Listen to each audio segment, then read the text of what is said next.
A esta hora, 8:51 de la mañana, continuamos en Ampliación de Noticias y vamos a conversar con el doctor José Arrieta Caro, abogado especialista en Derecho Penal, profesor también de la Pontificia Universidad Católica.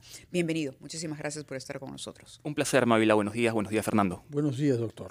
Bueno, y evidentemente tenemos que preguntarle por algunos temas que habíamos ya abordado con el ministro de Justicia, sobre todo el que concierne a lo que ocurrirá con Toledo en nuestro país. ¿Cuáles son los beneficios que él podría pretender, digamos, o los que buscaría acogerse? Esta información, por ejemplo, de que padece de cáncer y recibe un tratamiento oncológico, era algo que creo que la mayoría de peruanos desconocíamos hasta el día de ayer, cuando la abogada lo ha mencionado a partir de las citas que tenía programadas. ¿Puede esto y otros elementos que él aduzca, como por ejemplo la edad, permitirle una prisión preventiva domiciliaria, por ejemplo? Dentro del proceso penal peruano, Mávila, existe la posibilidad de solicitar la variación de la medida de prisión preventiva, que es lo que él tiene ahorita, por una medida menos lesiva, invocando argumentos relacionados con lo que tú acabas de mencionar, como esta dolencia. Sobre todo porque el juicio todavía está, la acusación está en proceso de control de acusación. Es correcto, está en etapa intermedia. Efectivamente. Por lo mismo, digamos, él podría, entre tanto, decir, bueno, mientras tanto puedo estar en mi casa tranquilamente. Mira, cabe la posibilidad de que la defensa lo solicite. Lo que pasa es que tampoco tenemos tanta certeza con respecto a la magnitud de la dolencia que tiene y las posibilidades de que esto además pueda ser reconducido como un argumento para, por ejemplo, negar la posibilidad de un peligro de fuga, que sería más o menos por donde tiene que ir el argumento para lograr esta medida. Entonces, teóricamente es posible, habría que ver con mayor precisión cómo se plantea. Ahora, el señor Toledo ha afirmado oficialmente en Estados Unidos que entregarlo al Perú es entregarlo a una muerte segura antes de que pueda pisar una sala de justicia. Y esto dijo porque el régimen judicial en el Perú, la institucionalidad judicial, es peor que en 4 países conocidos por su crueldad y por su autoritarismo, como son Sudán, Irán, China y algún otro que se me escapa. Usted, como abogado que conoce el tema por dentro, ¿qué impresión puede causar esto en Estados Unidos, esta afirmación en Estados Unidos, siendo un país que publica anualmente un informe sobre derechos humanos en el mundo y que tiene clasificados a los países y hay un reporte oficial de cuál es la situación?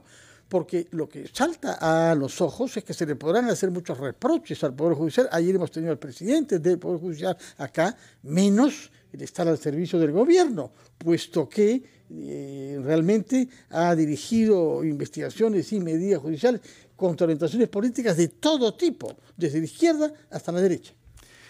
Es un comentario sobre todo retórico por parte de la defensa del expresidente Toledo. Yo no creo que tenga ningún impacto vinculado a la decisión que puedan tomar las autoridades estadounidenses, ¿no? En realidad, incluso en la fase de la extradición que está a cargo del secretario de Estado, se evalúa, entre otras cosas, cuál es la situación en el país que está pidiendo la extradición, ¿no?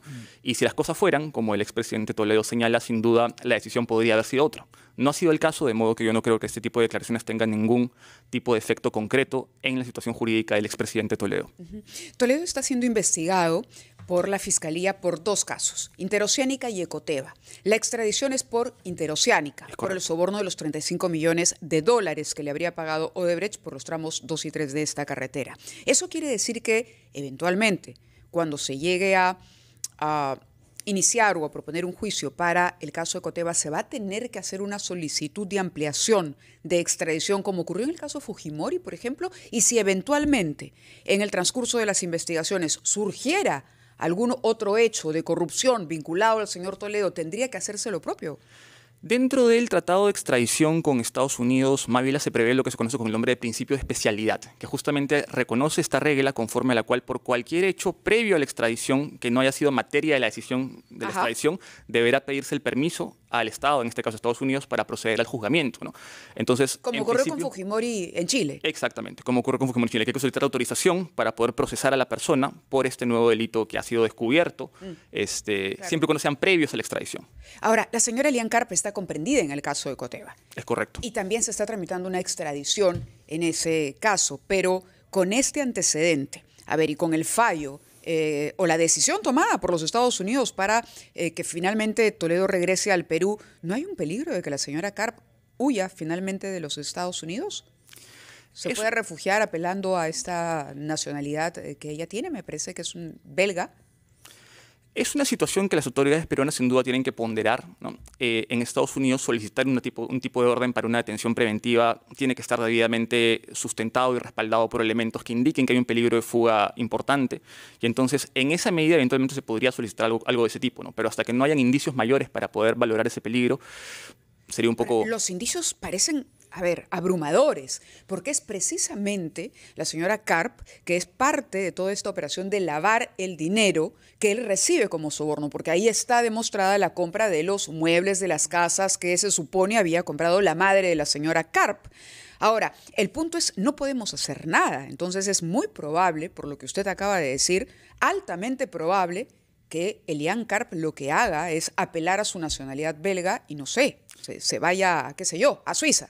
Lo que pasa es que dentro del procedimiento de extradición que se siga contra ella también hay una etapa específica en la cual se deberá solicitar su detención previa al momento de la extradición. Pero hasta que no se determine eso, ella puede salir. Ella no tiene ningún impedimento para abandonar Estados Unidos. Efectivamente, salvo que tenga una orden de hacerlo, podría hacerlo.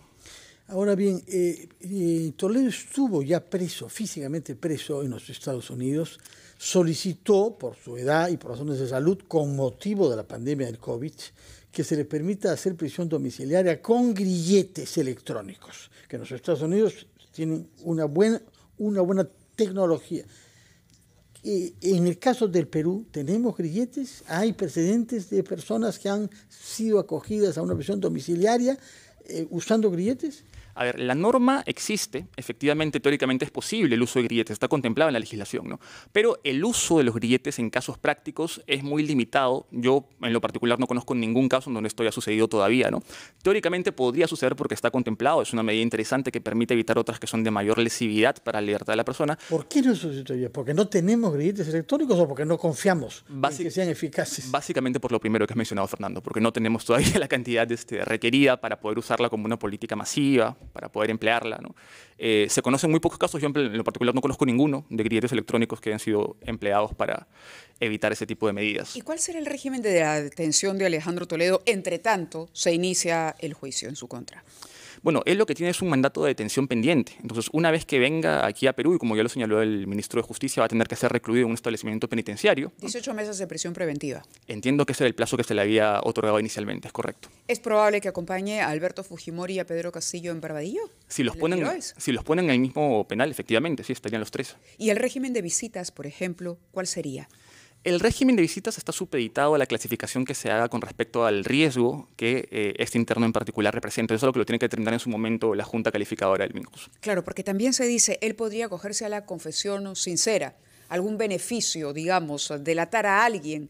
¿Cabe esa posibilidad? Delatar a alguien en un caso como este me parece muy complicado, siendo él, digamos... Claro, la cabeza... Exactamente, el principal objetivo de la Fiscalía en este caso y además el más prominente de los investigados, entonces lo veo un poco complicado, la verdad. Pero supongamos, ayer escuchaba a un exministro, al señor Cheput, por ejemplo, decir, él va a venir y va a hablar del gobierno anterior, de cómo fue presionado para firmar adendas durante su gobierno, adendas que venían además del gobierno del señor García.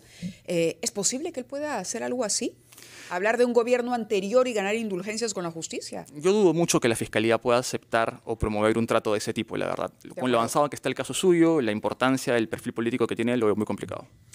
Profesor José Arrieta, muchas gracias. Recuerdo que usted es un abogado penalista que ha hecho una tesis y que ha estudiado en Estados Unidos, creo que en Minnesota, ¿no? Es correcto, sí. Una zona de mucho frío y de mucho rigor, pero en fin, habrá venido ahí en entrenado para hacer dificultades. Muchas gracias por su presencia. Muy buenos días para usted. Gracias. Son las 9:00, Mávila. 9:00, hora de los titulares. Un placer, muchas gracias. Regresamos luego de una muy breve pausa en Ampliación de Noticias.